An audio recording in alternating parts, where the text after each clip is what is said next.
El domingo la política interna en Israel podría dar un cambio histórico, todo depende de cómo se mire, una coalición que incluye por primera vez en el gobierno un partido árabe.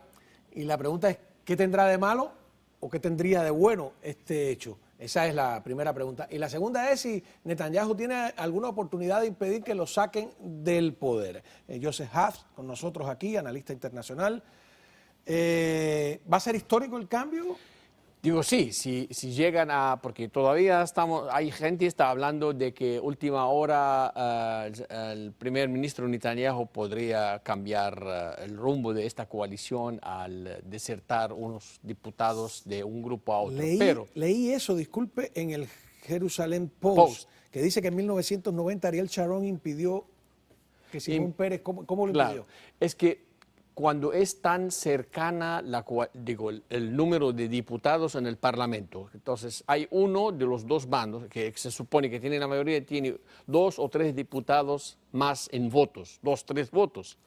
Entonces, que cambia el poder. En España le dicen tránsfugas a los que pasan de... transferencia del poder de un grupo a otro. Entonces, en Israel es lo mismo, porque se apunta al primer ministro el que tiene más votos en el Parlamento. Cada voto es un diputado.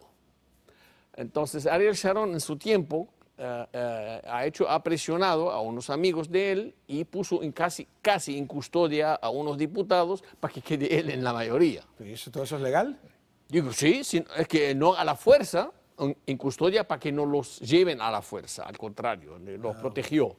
Entonces, estos se quedaron como tipo veto, que no fueron al Parlamento, y quedó Ariel Sharon como primer ministro. Pero ahora están hablando de eso con Netanyahu, no sé si va a pasar, pero... ¿Y puede pasar el mismo domingo? Puede pasar el mismo domingo, porque el mismo domingo, si la coalición en contra de Netanyahu pasa la mitad más 1, ya pasa el poder de él a Naftali. 61 votos. 61 votos. Entonces, es por un voto que puede pasar el poder. Si no lo pueden hacer, queda Netanyahu. Ahora, todo el mundo en Israel, más que todo, los políticos están hablando de que va a transferir el poder, le van a dar la despedida a Netanyahu el domingo, va a quedar él el jefe de la oposición, pero al mismo tiempo, los amigos de Netanyahu dicen él tiene todavía una carta que puede jugar, exactamente. Ahora, un paréntesis aquí. Sí. Qué interesante el sistema parlamentario que hemos hablado contra el sistema presidencialista. Estamos viendo en Perú que por unas décimas de un punto, el nuevo presidente podría cambiar el país y virarlo al revés. Sin embargo, en el sistema parlamentario no puede, porque va a tener a la oposición también sentada en el Parlamento. Definitivamente. Y entonces, en ese sentido, el sistema parlamentario es más funcional.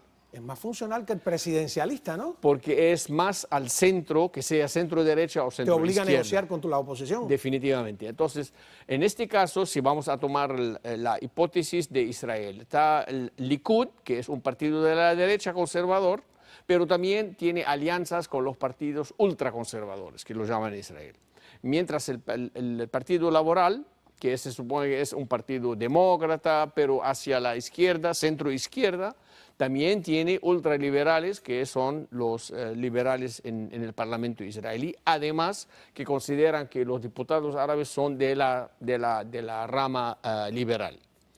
Ahora, en el caso de Israel, se juntaron todos, no por un programa político, no por un programa económico, sino para sacar a Netanyahu. Sino la única cosa que los une es la enemistad a Netanyahu. Ahora, ¿cómo van a funcionar un gobierno así? Si llegan a tener ellos a formar el gobierno, lo que va a pasar es lo siguiente. Hay principios y hay problemas para la nación israelí, que sea economía social y todo eso, que son comunes. Estos pueden pasar un poco de ese lado, un poco del otro. El problema va a ser en los problemas que los ultraliberales no los apoyan, o los conservadores no apoyan dentro de esta facción de los centro derecha. Una pregunta. Sí. ¿Y los árabes que llegan en coalición son liberales? ¿Son de derecha? Son liberales. Normalmente la mayoría de estos árabes que se eligen son de liberales tirando a izquierda. ¿Qué va a hacer la administración Biden? No, ellos no van a poder, los diputados árabes no van a poder cambiar nada en el gobierno israelí, porque al momento de que se presenta una ley o lo que sea el programa que quieren adelantar en el Parlamento, ahí seguro parte del grupo del gobierno van a venir o van a fugar o van a transferir los conservadores en contra de los árabes. No va a pasar la ley. Y los conservadores, del lado de Likud, de Netanyahu, cuando quieren avanzar un programa en el Parlamento, se van a juntar parte del Likud con la mayoría que son demócratas o son de la Siempre para izquierda. recordarle a los televidentes, algunas personas que dicen, ese tema de Israel, los palestinos, es muy enredado, no lo entiendo. Una cosa, a mí también me pasa igual, ¿no? Es complicado. Y sin remontarnos a la historia, detalles curiosos que mucha gente en el público no maneja. Uno, Israel es una democracia. Israel no es un país solo de judíos, hay árabes, hay cristianos. Hay árabes, cristianos y musulmanes, además de los judíos que cargan pasaporte israelí. Son ciudadanos israelíes, tienen derecho a votar, tienen derecho a postularse, todos los derechos. Tienen derecho a participar en el ejército, de hecho en el ejército, y de eso es lo que estamos hablando, ¿no? De que, bueno, claro, hay una mayoría que se ha impuesto electoralmente, y ahora sería, yo creo que tiene una parte buena, ¿no? Demostrarle al mundo que los árabes también participan. Mira, hay una definición del Estado de Israel, que si verdaderamente es un país para defender al derecho de los judíos y al derecho del pueblo judío de existir en esta zona. Pero además, los ciudadanos israelíes, estamos hablando ahora de los judíos de Israel, una cosa, pero los ciudadanos de Israel también, ellos benefician de todos los derechos, los árabes, los musulmanes. Cristianos, musulmanes, drusos, todos estos.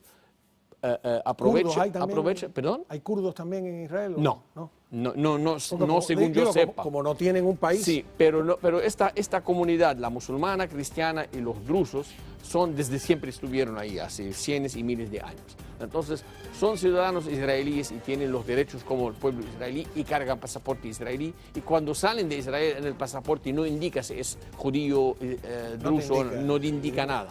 Entonces, sí, hay un derecho. Ahora, comparando, si vamos a decir, bueno, pero el país es un apartheid, todas estas acusaciones que le hacen a Israel, le dice es que está comparando Israel con Estados Unidos, con Suecia o con la región. Tiene que compararlo con las autocracias que hay alrededor, exactamente. porque es la única democracia que hay. Me disculpa que tengo que irme a otra pero pausa. Así, la verdad es así que ningún judío tiene ningún derecho en ningún país en la región.